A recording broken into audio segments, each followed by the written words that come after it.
Everyone, Joe Waxman here. And this morning, I want to look at the chart of Queen Elizabeth, the recently passed Queen of England. This one is by request. And guys, don't forget to hit the like button and subscribe if you have not already. It really helps me out and gets this content out to more people. So we share my screen.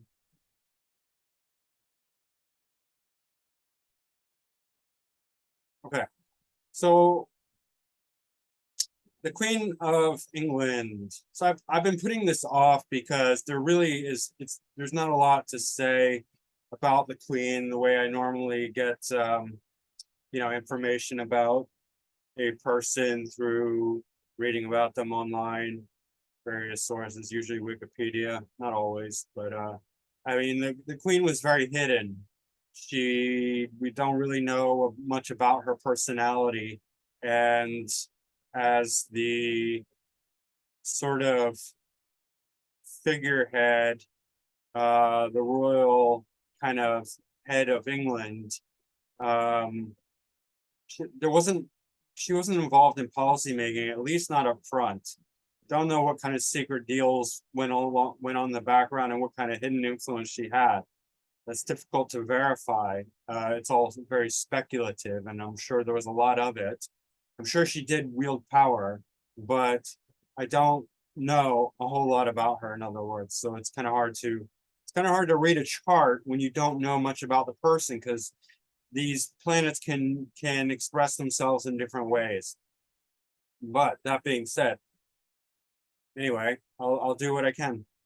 She has her sun conjunct Chiron. Chiron's in Aries, sun is 0 degrees Taurus. This is really interesting, and I'm going to bring in a comparison with King Charles a little later. But Charles also had his sun conjunct Chiron, but her sun's at 0 degrees Taurus. And her house systems are kind of off kilter. You can see here we have the IC well into the 5th whole sign house, showing that her home was definitely with her children, right? 5th house, and children are strongly indicated as being like the where she felt at home very much. And here we have the 3rd quadrant, but sun is in the it's actually in the 5th, so it's kind of 3rd and 5th. We're skipping over 4th with the sun here, which is interesting. I don't think they balance out to be the 4th. If you take the median, it doesn't work that way. It's kind of 3rd and 5th influence. So make of that what you will. Dealing with children and friends and siblings and family, I guess, overall. And the Chiron is quite interesting. We saw that with Charles, King Charles, her son. Chiron can have different significations as well. Outcasts, social outcasts, wounds. Sometimes you see it with very scientific types, intellectuals, also healers. The wounded healer is often called. So I wonder, perhaps it has to do with the fact that being the queen, she is an outcast. I mean, she's definitely not like she's not a normal citizen. She's very different, very unique, and that is what Chiron tends to represent. Something that is usually on the low end, right? We see that with somebody who's like a social outcast, a nerdy type, a geek, or a scientific intellectual.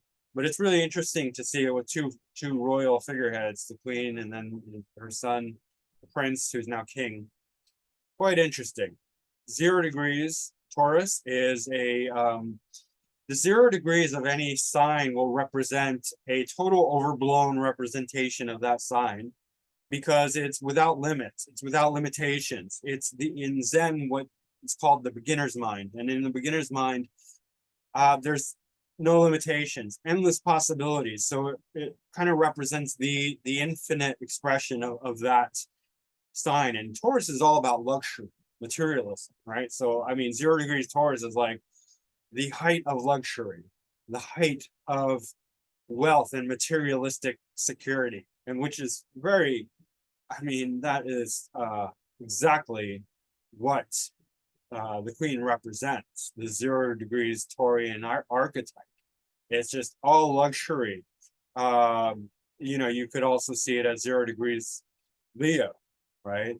And King Charles has his ascendant in Leo, so that quite works quite well. She has her moon in Leo, very appropriate in the 7th quadrant, but 8th full sign house, ruling. I forgot to do rulership. This is ruling. Okay, the sun is ruling 8th whole sign house, but mostly the 7th. I mean, the 7th quadrant. I mean, if you look at the moon, it's ruling the 7th cusp in the 7th quadrant, but in the 8th whole sign house. That would indicate that her husband dies young. He didn't die that, he died younger than her. So there is some, it might be pulling in some 8th house influence, but I think mostly 7th house, especially for the moon. Neptune is a little deeper into the 8th whole sign house, so maybe it's a little more, you know, 8th house significations. But I think this Leo is mostly 7th house, I want to say, but it does have that some 8th house pull into it, right? So we are getting some of that 8th house significations. And just off the top of my head, I can think of one particular 8th house incident, which involved a Princess Diana who died mysteriously. Many people think it wasn't an accident, including myself. We all know that story. I mean, I don't really need to go too far into it. Suffice to say, just briefly, it was, you know, Diana was married to Prince Charles, and they divorced, and she wrote an expose on a lot of the royal things. And I think there was probably a lot more forthcoming. There's a lot of dirty hidden skeletons in the closet that probably the Queen didn't want getting out too much, probably Charles neither. And they probably both had a hand in that. And I just say they probably, it was probably murder. I mean, they probably murdered. I don't have proof, so I can't just be like, they definitely murder, but it's pretty, I mean, we all tend to believe that, most people, I think. You know, maybe there's probably a lot of people who don't, but those are probably the same people who think CNN is real news. And they support themselves with corporate genetic experiments, right? They're lab rats. These are people who think of themselves intelligent. In any case, I think there's 8th house underhandedness here, and we'll get more into that. But yeah, the sun and the moon already, it's like, you know, Taurus sun, Leo moon, that's very, for royalty, that's very appropriate, right? Capricorn ascendant, Capricorn's leadership. It's the boss, sign of the boss. South node exactly within 1 degree conjunct the ascendant. That shows tremendous amounts of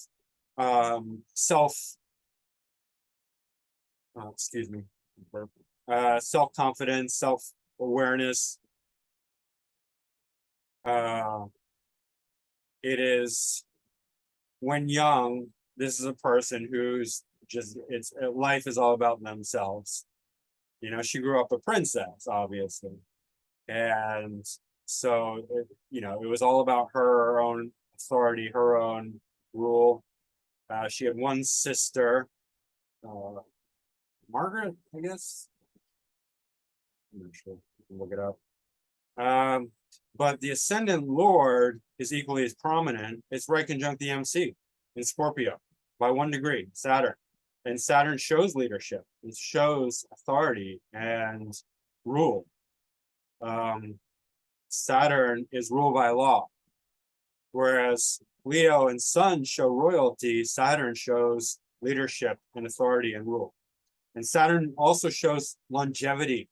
So she was the second longest reigning monarch, period, in recorded history that we know of. And the longest female monarch living, longest recorded female monarch. So that's Saturn. So in Scorpio, well, Scorpio MC shows that her power was very scary, really. That her rule of authority was scary. If you pose the queen, I mean, it did not. I mean, Scorpio is very hidden and protective, so I'm not surprised that this stuff was not public news. But I think under the veil of the secrecy of the Scorpio, if you crossed the queen, you were dead, basically, which probably happened, at least we know of, once. Could be more than once, but there's also really some that, I mean, this is the really obvious T square here, really strong T square with her conjunct her MC and her ascendant lord. So this is very prominent. It's square Mars and Jupiter and Neptune. So just if you look at Neptune alone, opposition to Mars and Jupiter, in conjunct to South Node and Ascendant, and square Saturn and MC, Ascendant Lord Saturn. So Neptune represents on the negative side of things, and if you're talking about these hard aspects, it's going to bring out the negativity of Neptune: lies, deception, underhandedness, potential drugs, alcohol. I don't think she doesn't appear like somebody who, not drugs and alcohol, or at least not what we know of as drugs and alcohol, but maybe there might have been some drugs, drugs befitting of the queen. Adrenochrome comes to mind. But lies, deception, deceit, dishonesty, especially as it's moving into the 8th house. It is in the 8th whole sign house, deep into the 8th whole sign house, and closing in on the 8th house cusp. So that's really shows a lot of potential secret, underhanded, hidden deception and lies that are both could be perpetuated by her or towards her, against her, right, from others. And then if we look here, we're getting Mars and Jupiter. Jupiter's ruling the 3rd whole sign house, but the 2nd cusp. Here we get the 4th whole sign house, but the 3rd cusp, and the 10th whole sign house. 10th cusp, 11th whole sign house, 12th, 11th, and 12th, respectively. So it's very complicated, but what we can pull from this is, first of all, 3rd house is represented by both. So siblings, Margaret. Let me just pull up. I don't want to make any mistakes here.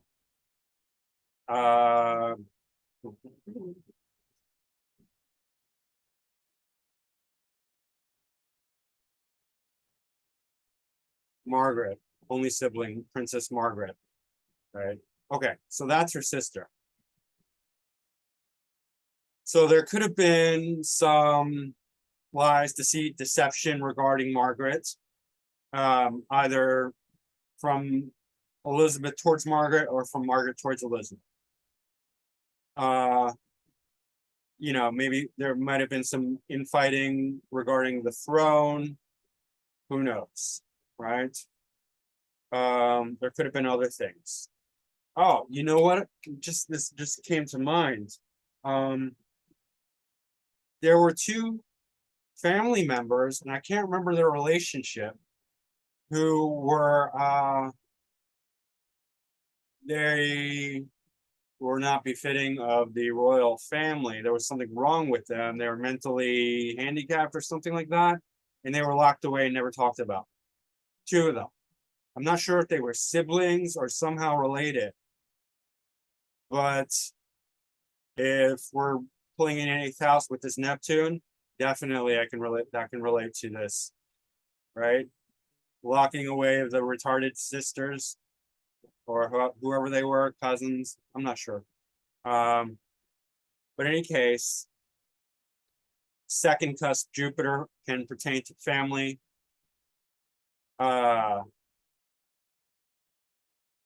So I take this to be extended family, second, third, fourth. Second is family, third siblings, fourth is home. So, and then 10th, we're talking about her public image, 11th, her community, and then 12th, foreign relations. So there were a lot of things that were potentially, involved with not only lies and deception, but acts of aggression. And, that's Mars squaring Saturn. Mars square Saturn is a very intense square, often indicating potential violence, physical extremes. Mars and Saturn are just in difficult aspect are very uh, aggressive, potential violence, heavy conflict, right? Jupiter, not so much. Jupiter, even when it's square, tends to bring about beneficial things, but it's Jupiter and Mars together. Jupiter and Mars together would also show that her belief system, philosophy is becoming Martian.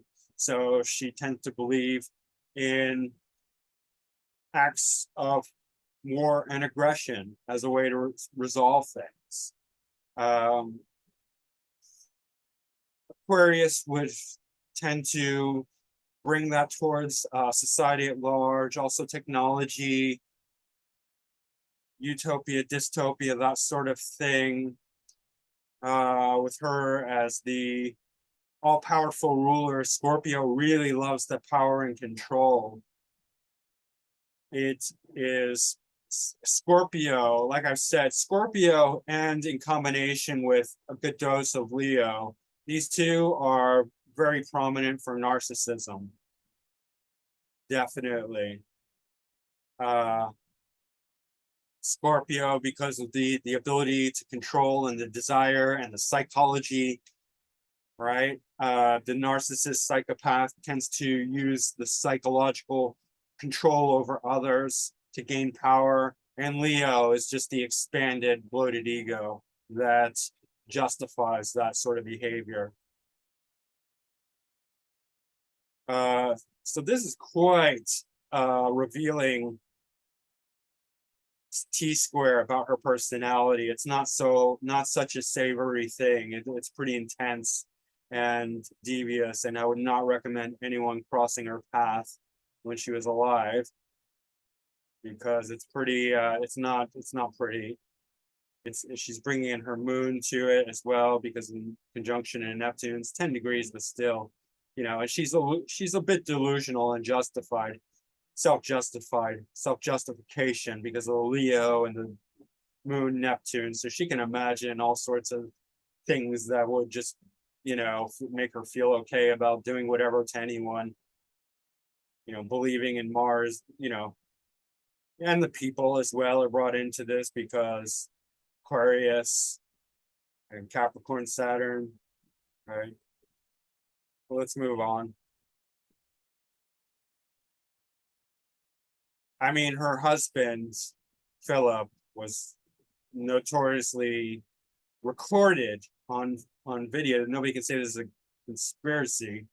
He was filmed saying that if he wanted to be reborn as a deadly virus to reduce the global population. That's eugenics. That's Nazi stuff. And he was a Nazi sympathizer, or at least even a Nazi descendant. So she married a Nazi, basically. I mean, so okay.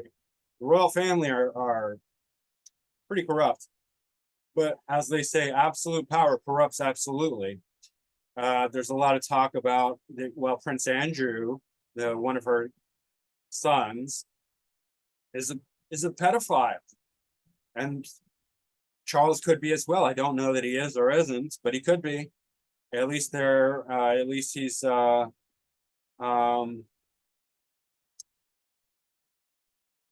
complicit with it. He's not turning in his brother. All right.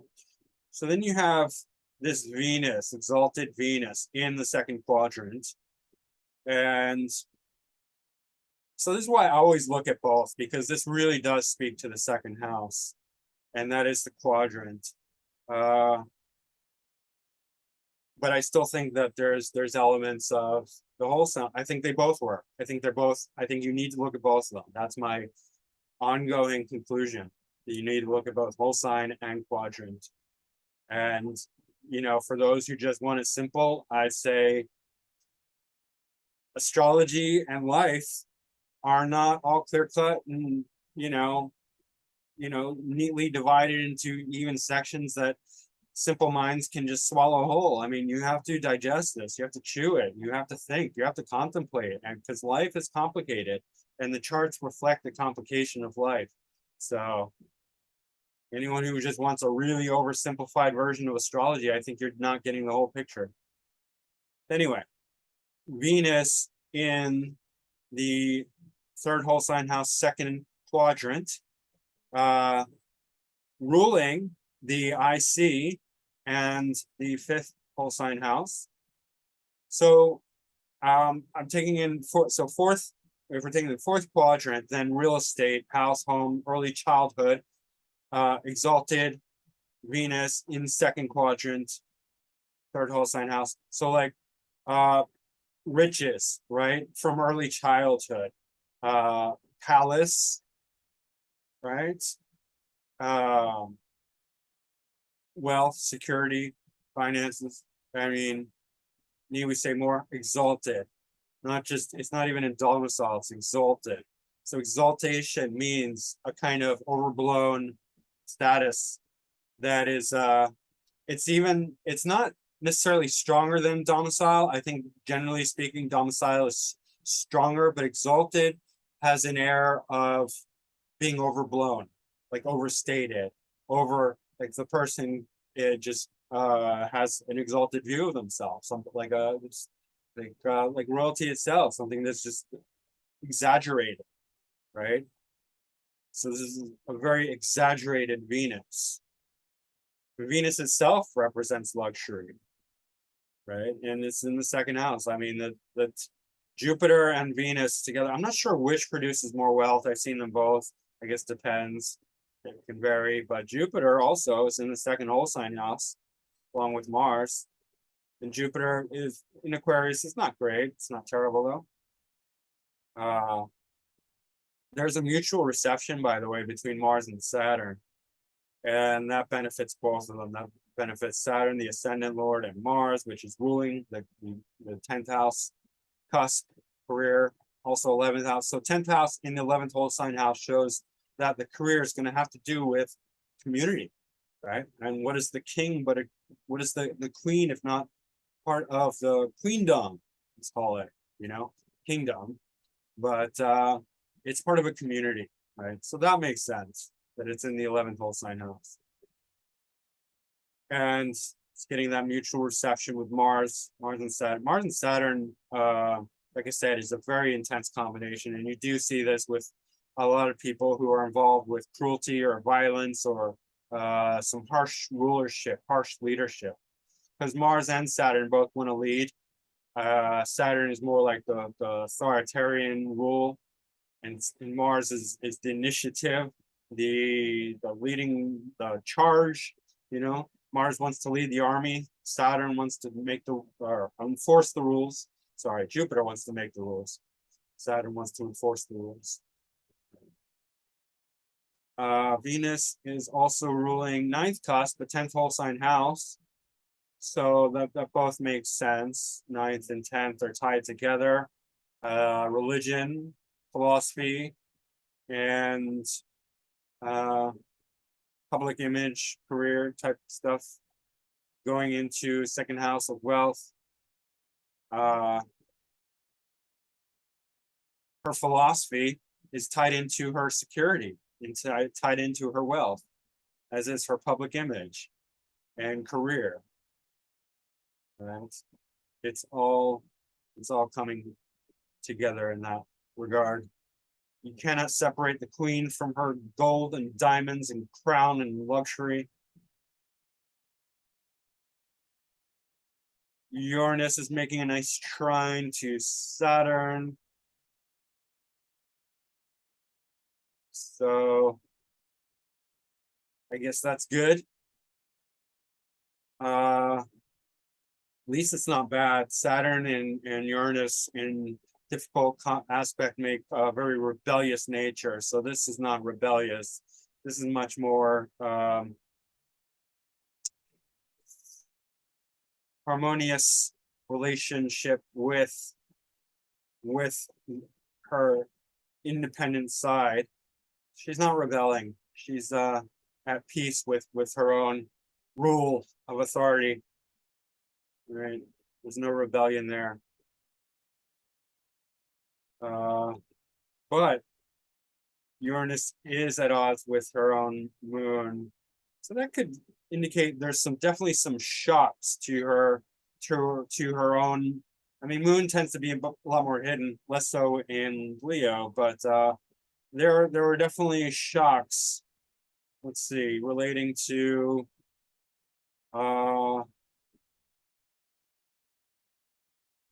I guess this second house, Aquarius, second whole sign house, but first house, Mars, Saturn. I'm just, intuitively, I'm relating this to Diana. There's probably some convoluted relationship there, but I think Diana was a huge shock to her in general. Her, the divorce, and then her turning out to not be an evil, cold-blooded person like the rest of the royal family. Sorry if you love the royal family. I don't know. I'm not trying to be mean, but I think Diana was a representation of something more humane, and that's why they had to kill her, because she wanted to reveal the depravity of the royal bloodline. In any case, I think there was some shocks to her emotional well-being, and Diana does come to mind there.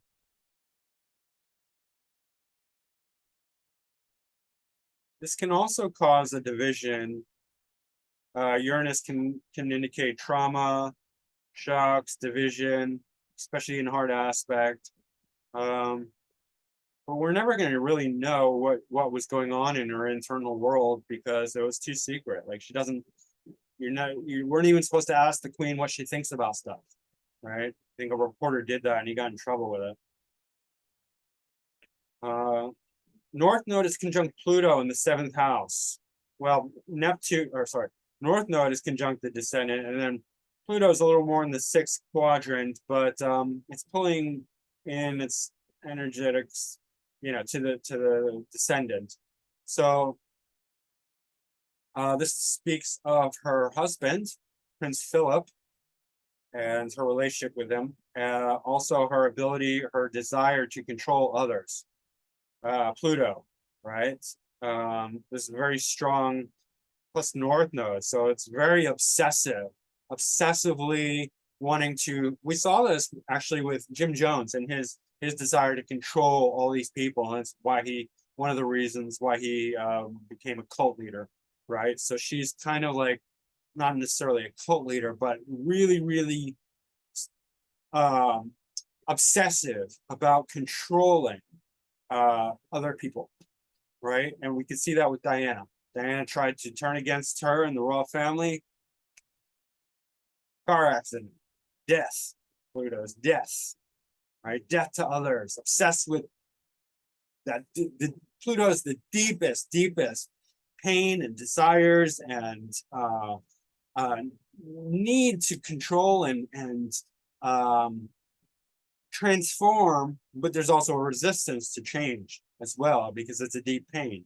So that's why Pluto is so difficult, because it's that place where you have to change, but you also don't want to change because it's too painful. So Pluto is associated with pain. Where there's Pluto, there's pain, especially with hard aspects. Luckily, there's not too many hard aspects here for her, but it also shows the kind of person that she married, a Nazi, right? Uh, it's Cancer, so there's something nice and nourishing, probably family, like they care about their own family. But at the same time, if you cross them in their family, they'll kill you, right? Cancer is so familial, and Cancer is like, we often tend to think Cancer is so loving and kind, but it's like mama bear. They're kind and loving to their own family and will protect them at all costs.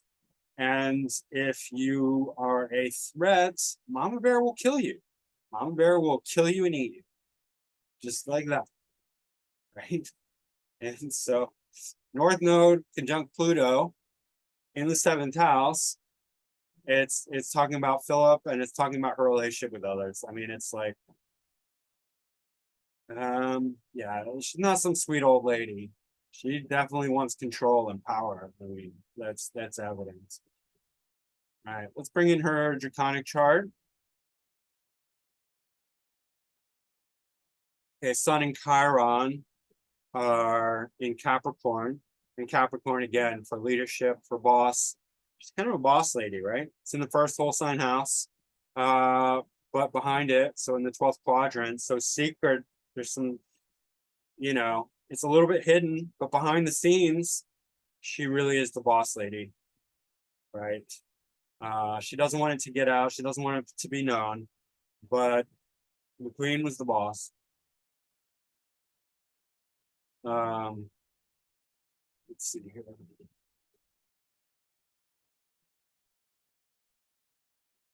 This is second house quadrant, but it's definitely, well, it's Pluto anyways, third whole sign house, right?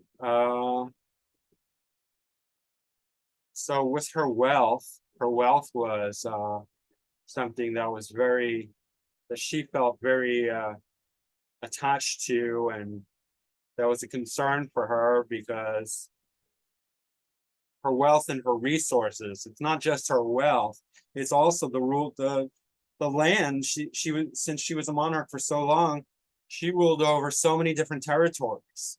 So I think she really wanted to control that as well and not lose any. And it was very painful for her if she did lose some of her territory.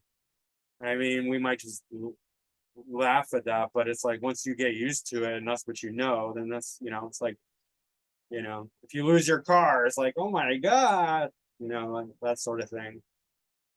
It was painful for her, I guess. It was a point of soreness, and she wanted to control it, but she couldn't anyway. She did lose some territories, I think. In any case,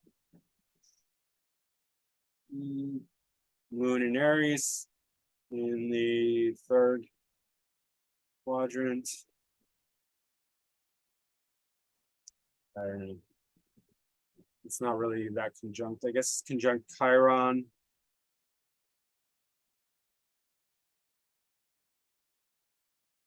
This would relate to her mother.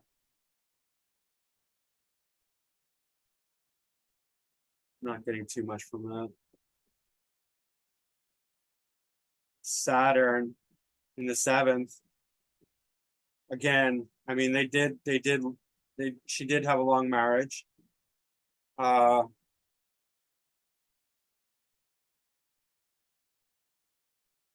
Interestingly, when I was reading about her Wikipedia, her father's brother was king for her father was king. Her father's brother was king before him, but for less than a year, because he married an American, and he was forced to abdicate the throne because it was just like a huge controversy. Like, you can't marry this American divorcee and be king. So he chose marriage over his kingship.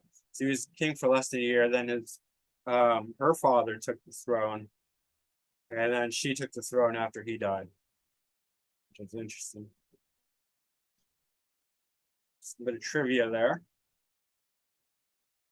Libra ascendant. Just gonna look for conjunctions. Here we get the Venus conjunct Saturn. Now that's significant because Saturn is her ascendant lord, and here we get Venus in Scorpio.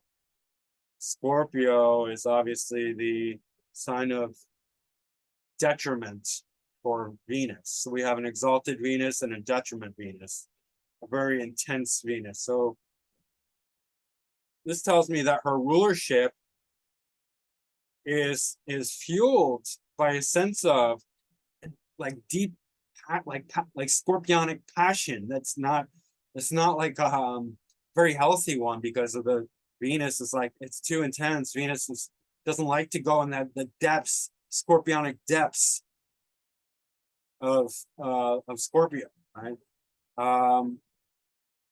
It's really intense, like kind of like Venus and Scorpio is like the deathly love, you know, like the love that will like kill and die for something, right? It's so intense. It's not easygoing. It's not like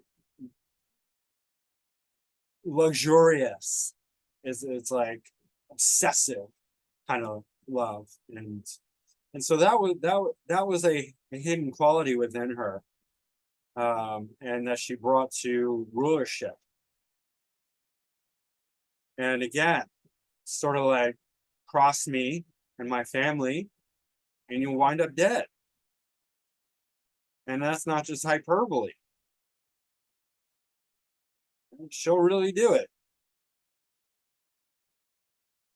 She won't even have other people, like she will have other people do it for her, but it won't, like, you know, it's like she'll bear, you know, it'll be directly from her mouth. It won't be like sort of hidden, so she doesn't have to, you know, claim responsibility. Of course, yeah, it will be hidden so she doesn't have to claim responsibility, but within the inner circle, it'll be like, you know, Queen said, kill Diana or something like that. That will never be revealed, but within the inner circle, it will. Something like that. I'm going to pull in Charles's chart because this is really interesting as well. So here's Charles's moon at 0 degrees Taurus, exactly conjunct her sun at 0 degrees Taurus. And moon represents mother. I mean, is this uncanny or what? Oh, I think I forgot this Neptune is right. This is Neptune as well. Neptune represents glamour. That's one of its representations. It's very high level of glamour, right? More than Venus. Venus is beauty. Neptune is glamour, the sparkles and diamonds and, you know, glitter, and fairy dust. But it's really strong. The 0 degrees and it's 1 degrees, but it's still very close to Taurus. The you know, the height of luxury, 0 degrees Taurus. That's fascinating, right? And then we get Charles's sun right above the Saturn and Venus, one, you know, off by 1 degree and 1 degree respectively. Again, there's all these synchronicities, and you often will see this with parent-child relationships. A lot of conjunctions, synchronicities, things of that nature. Here we get his ascendant right on her draconic Saturn. But yeah, that's the main ones that I wanted to pull in. South node Jupiter. Yeah, that's pretty much it. Sun conjunct her MC and Chiron. See, there's the Chiron sun again. Chiron sun. Hers is even closer than his. All right. And lastly, we'll just look at the nodes.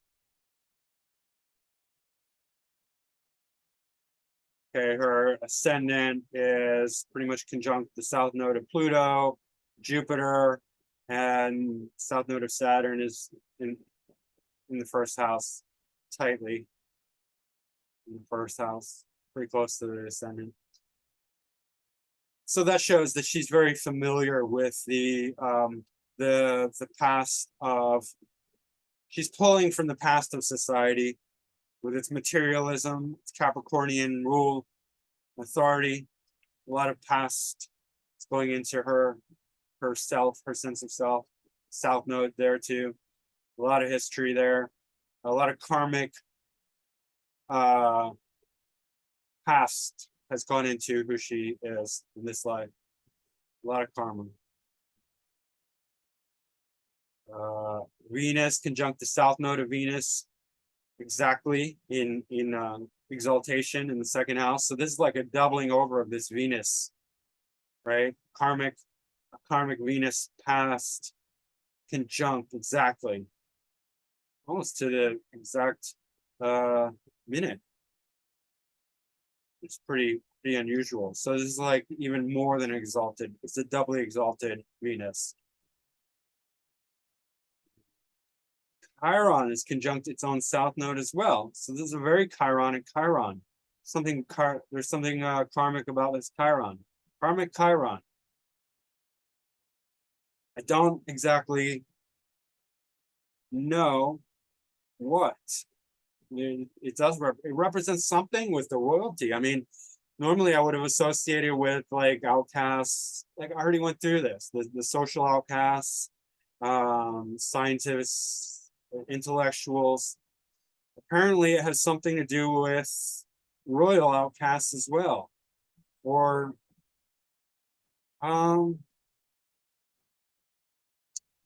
in this case, it has to do with the father, both Charles's father and her father. Something karmic passed down from the royalty. I wonder if it's some genetic defect, you know, because there's a lot of inbreeding within royalty. So maybe they're passing down some karmic genetic imbalance or something. I don't know. I'm just guessing. North node of Mercury. It's kind of close to the sun.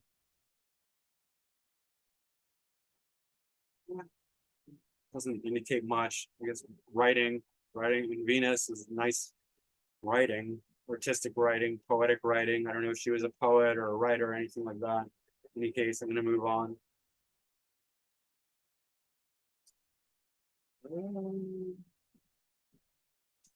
So the north node of Saturn and Pluto are conjunct her own north node and Pluto and descendant.